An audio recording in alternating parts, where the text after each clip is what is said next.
Sirlei, Boa noite. nós queria ver se a professora autorizava de nós fazer um vídeo para apresentar para os nossos colegas de pedagogia. Tudo ok? Boa noite a vocês, alunas. Boa noite. Vai ser um prazer poder ajudar vocês nesse vídeo. Então, a gente fica feliz. Quero começar com a minha colega, Natiele. Bom, como era a educação há 40 anos atrás? Bom, eu iniciei no magistério em 15 de fevereiro de 1975. Então, há mais de 40 anos, né? Essa época a gente não tinha, assim, muita informação, a não ser o livro que a gente já recebia. E esse livro, inclusive, eu trouxe aqui, que é o de admissão ao ginásio.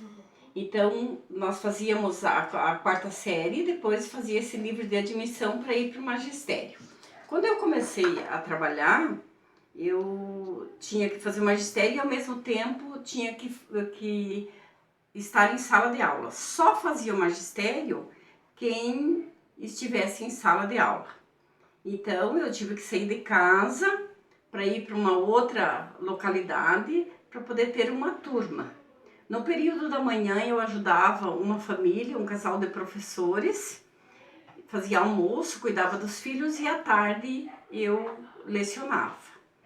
É claro que em tantas dificuldades que a gente tinha, uma delas era o acervo, a gente não tinha material para se trabalhar. Os cursos tinham uma vez por ano um curso.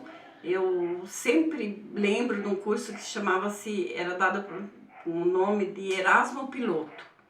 Então, você trabalhava muito a parte de figuras.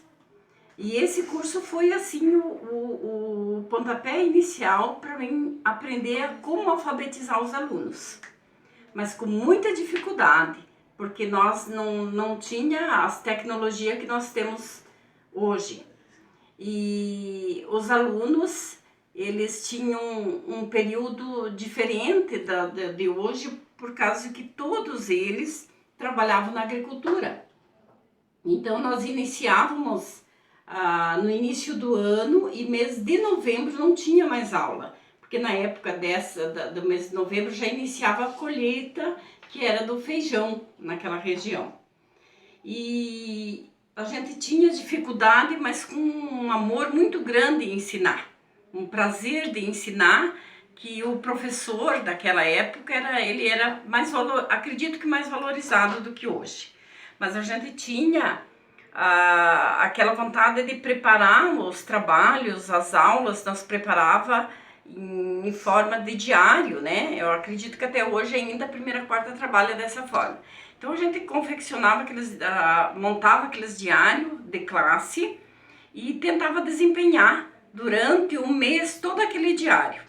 Quando chegava a época de prova, não era nós que avaliávamos os alunos, vinha uma equipe de fora, que eram coordenadores, que faziam 70, 80 quilômetros para chegar até a escola, para tomar a leitura dos alunos e fazer a avaliação. Então era uma tortura tanto para os alunos quanto para o professor.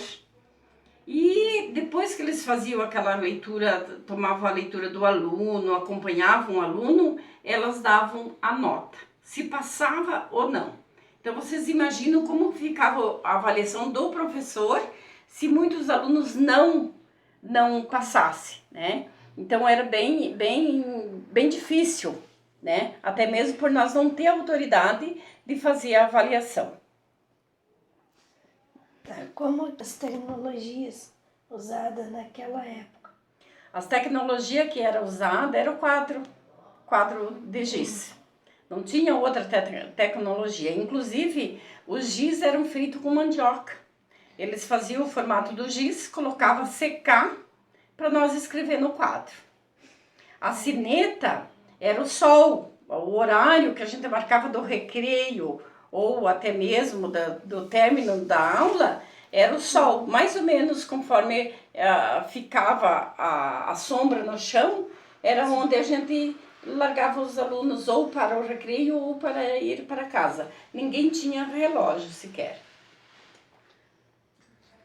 Quais foram as evoluções ocorridas?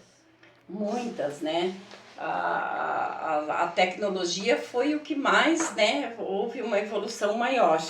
Aonde nós saímos de um quadro de giz, onde o giz era feito de mandioca, hoje a evolução, né, foi crescendo tanto a ponto que hoje a pesquisa tá aí na mão da gente, os computadores, os livros, os acessos à informação muito grande. Então, hoje o professor ele tem um leque de informação. No meio de uma cultura onde a serenata era feito assim o ano todo. Era para aniversário, era para a época de Reis, né? 6 de janeiro se encerrava o período de Reis. Então começava depois de Natal fazer a serenata com arrecadações, e dia 6, que era o dia de Reis, se juntavam todas as famílias para fazer aquele banquete e fazer uma grande festa de Reis. Então a serenata estava assim na vida da família. E quando eu vim para Dois Vizinhos, eu no Jardim da Colina fui diretora ali no José de Anchieta, e eu tentei colocar essa questão da serenata, e nós fazíamos muita serenata para o Dia das Mães, e o lucro inclusive ficava para os formandos, que naquele tempo era a 8ª série, para ir para a praia, para usufruir daquele dinheiro que a gente arrecadava. Então a serenata assim tá no sangue, eu adoro a serenata, acho uma cultura assim que o povo de Santa Catarina trouxe e que nós devíamos continuar até hoje. No tempo em que a professora dava aula, assim, existia já inclusão para crianças especiais nas escolas de aula? Já tinham como atender, já tinham uma forma assim para conseguir educar eles? Não tinha, não, inclusive eu tenho assim, na minha família, eu tinha um deficiente físico, e eu lembro quando os tios iam para festa, esse meu primo ficava em casa, eles não levavam nem para festa. E esse menino morreu com 22 anos atrofiado, porque eles não movimentavam ele, não tiravam da cama. E eu tenho assim uma lembrança muito triste de ouvir o choro dele de dor de dente.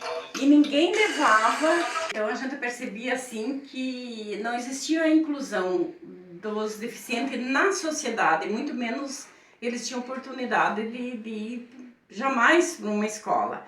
E eu lembro desse primo que ele chorava muito de dor de dente e ninguém levava no dentista.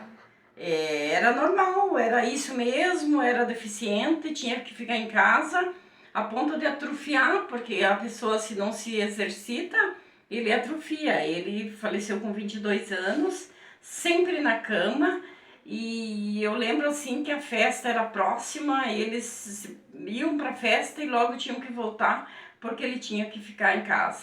Então poderiam levar, mas eles não levavam na sociedade. E até mesmo pela questão que parecia que aquilo era um castigo, que a família teve um deficiente que era um castigo, e não... Castigo que Deus eles encaravam assim que era coisa do mal quando acontecia uma família que tinha um deficiente. Como você vê a aprendizagem de 40 anos atrás e como você vê a de hoje em dia? Os alunos, na época, a reprovação, ficar 4, 5 anos na primeira série era normal.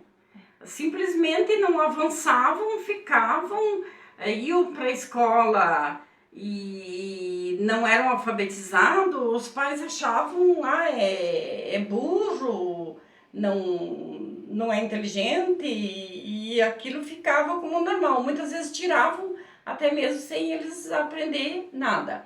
Mas com o tempo, como eles eram inteligentes, eles automáticos se alfabetizavam, às vezes lendo a Bíblia, Eu lembro que meu pai contava que ele começou a ler quando ele foi ser capelão de uma igreja, e daí ele necessitava de ler a Bíblia. Ele se alfabetizou.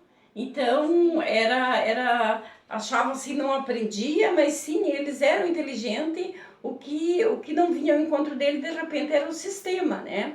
E hoje, as informações são muitas. Hoje, aos 3, 4 anos, a criança está lendo, porque né, ela visualiza muita coisa, e até mesmo, não só na escola, como em casa, no dia a dia, ela está visualizando e está aprendendo. Obrigada, professora Cirlei, pelas respostas. Ajudaram muito, eu creio que tanto eu quanto as minhas colegas, a gente realmente viu que as coisas estão se modificando, né? Cada dia que passa, as tecnologias estão aumentando e realmente, nosso tempo que a gente está vivendo agora, a forma de a gente aprender, estudar, realmente, a gente pode falar assim, só não aprende mais, não se dedica mais quem não quer. Porque a gente tem tudo na mão, tem a tecnologia, né? Tem computador, tem tablet, tem celular. Então, realmente ajudou bastante. E a gente quer agradecer pelas respostas e a turma vai ficar feliz.